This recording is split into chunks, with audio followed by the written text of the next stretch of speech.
Peekaboo. I just put the buggers in my chain. Peekaboo. 80 pointers like a Kobe Dane. I think one thing that I can take away from this Kendrick performance is that he told y'all a long time ago, he is not your savior. What's up, everybody? What's going on, y'all? It's your man, Fat. How's it going, everybody? This is Jordan Paul, and you're tapped in with Straight back to the Country Fan Mail Podcast. So I don't really care to get into a super deep discourse about all the little hidden messages within Kendrick Lamar's performance. I think a lot of different channels have already done that. Shout out to FD Signifier, who kind of had a similar response to it. What I really want to dig into is the fact that of all the people who either liked the performance, didn't like the performance, and reasons why they said it didn't like the performance. So of course, this performance was the halftime show, which is at the NFL National Football League. And it is one of the most watched things in American television forever, right?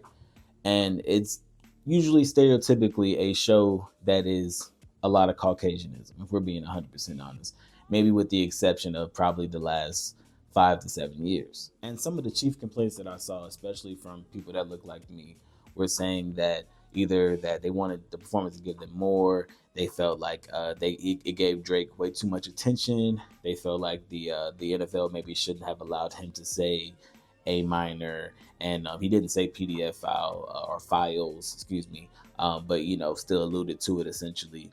And then just that they couldn't understand what he was saying. It was too much going on the field. The audio was bad. I saw a litany of things that people did not like about those performances. That performance, excuse me. So it made me think, and it made me go back through my mind and really think about other Super Bowl performances and really think about which ones really had an impact on my life. So I had this conversation maybe about, back when it actually happened, maybe was that Monday morning with my homies, and we were talking about some of the most influential Super Bowl halftime shows. Beyonce, of course, Rihanna, Justin Timberlake, Bruno Mars, The Weeknd, Aerosmith, Prince. I mean, the list goes on. But not one time have we seen a performance that it was strictly all hip hop and it was only one solo performer going the whole time.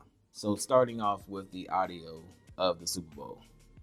Not gonna lie, first time I watched it, I didn't fully catch it, but after I watched it, because I was pretty hyped, not gonna hold you. But the second time I watched it, I did realize that there were some things that the audio engineers in the background could have been a little bit better on. As a professional audio engineer myself, I'm not gonna go too hard on these guys. There's some of y'all on the internet that are going really hard on the audio people when you don't quite know what all goes into it. And I set the preface of talking about the fact that this is the first time that it's been a sole hip hop, one pretty much person going the whole time, with the exception of SZA popping up there for a little bit. Even with the SZA part, when you're going from all hip hop then to singing back to hip hop, and you're also balancing the crowd, you're also balancing the performers that are on stage, then you have an announcer, and there's a lot going on, and it's not an easy thing to juggle, especially if you've never done it before. So my only critique, honestly, I wish that there was a lot more balance. I feel like there were certain points in time where K-Dot could have been louder. There were certain points in time where SZA could have been louder. I feel like in the midst of SZA even singing, they tried to tweak her microphone a little bit on all the lights. Yeah, not all the lights, but all the stars. And I feel like they tried to make up for it. It wasn't super obvious, but it was something that I feel like I picked up. Again, it was the first time them doing it, so I'm not gonna really go too hard on that. Outside of that, when it comes to the whole performance in itself, why people feel like they could not hear or understand what Kendrick was saying. So, you can't probably tell right now, but if you know me, I'm not the tallest person in the world. Me and Kendrick probably look exactly eye to eye right now, and I'm 5'6", 5'7" on a good day, but 5'6" strong. With that being said, this man rushed more yards than the Kansas City Chiefs did that whole game in that one 15-minute performance. Wasn't even maybe a whole 15 minutes. My point is, while you're doing that, you're talking the whole time. Not only are you talking, you're memorizing your bars. You're making sure that you don't stumble. I think Fontano said it best, because that's the only thing that I did do the first time I watched it. The whole time I was on the edge of my seat, like, man, I hope he don't mess up. I hope he don't stumble, because somebody's going, Kendrick, because that was the one thing that everybody was saying about Lil Wayne, is that Lil Wayne didn't know his lyrics. So I feel like that was probably something that was in the back of Kendrick's mind too. Like, I can't mess this up. So when he had to remember his lyrics, traverse around that field, in between all these different performers, while also changing the lyrics, not just taking out curse words, but changing. I mean, he added stuff in it, adding Super Bowl. He added all this different stuff in it. Like, that takes a lot, because that's one performance. Even if he started his tour the next night, he's not going to do the exact same performance. That's never going to happen again.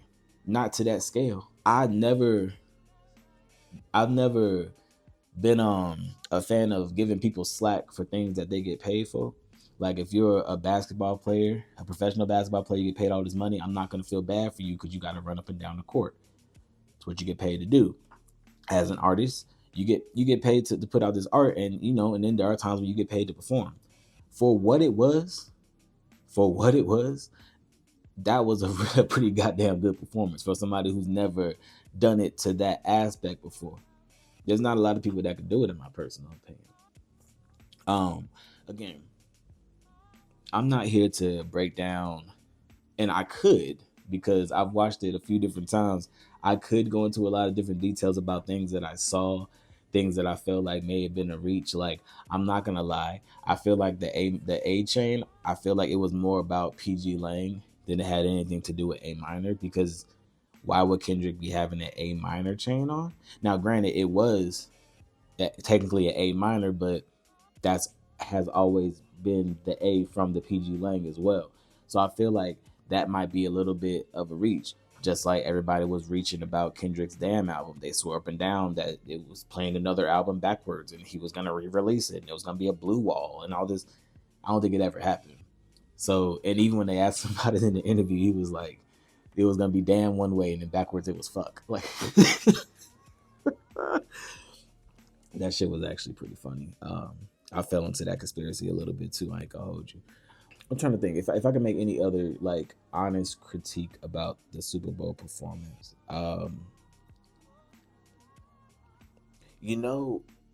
It's not even a critique, it's just an observation. I want y'all to understand something. Again, for the last maybe 7 years aside, majority of the Super Bowls that you will go to, for me and people that look like me, we were not watching the Super Bowl performance. We were literally like, this isn't for us. Garth Brooks, Toby Keith, fucking Celine Dion, fucking Pink. No disrespect to you, Pink. I love you, Pink. But, and no disrespect to any of those other artists, for real. But my point is that that's just not what we were listening to, or not the masses, not what we were listening to. So we wouldn't watch the Super Bowl performance. It wasn't for us. If you did see us in the crowd during those Super Bowl performances, we weren't singing along. Maybe we were, but a lot of times we were like, this is y'all's thing. So when you flip the script and you still have, probably a majority Caucasian attendance to the Super Bowl, and you have an all hip hop Super Bowl show, why is it so confusing for y'all that majority of the people in the crowd didn't really understand what was going on? Somebody had a pretty dope take on Threads. They said Kendrick out there making hip hop uncomfortable for white people again. Bless him. And I thought it was funny because I have no issue with white people listening to hip hop, loving hip hop, even being part of hip hop, as long as you're respectful with it. And I feel like had Kendrick not had the run that he would have had, they would have been trying to have Tommy Richmond perform in the Super Bowl this year. My name is Clued Don, Country Family Podcast. This is my take on the Super Bowl halftime. I hope y'all appreciate it. Tap in with y'all next time. What's up, everybody? What's going on, y'all? It's your man, How's it going, everybody? This is Gordon Paul, and you're tapped into Straight back to the Country Fan Mail Podcast.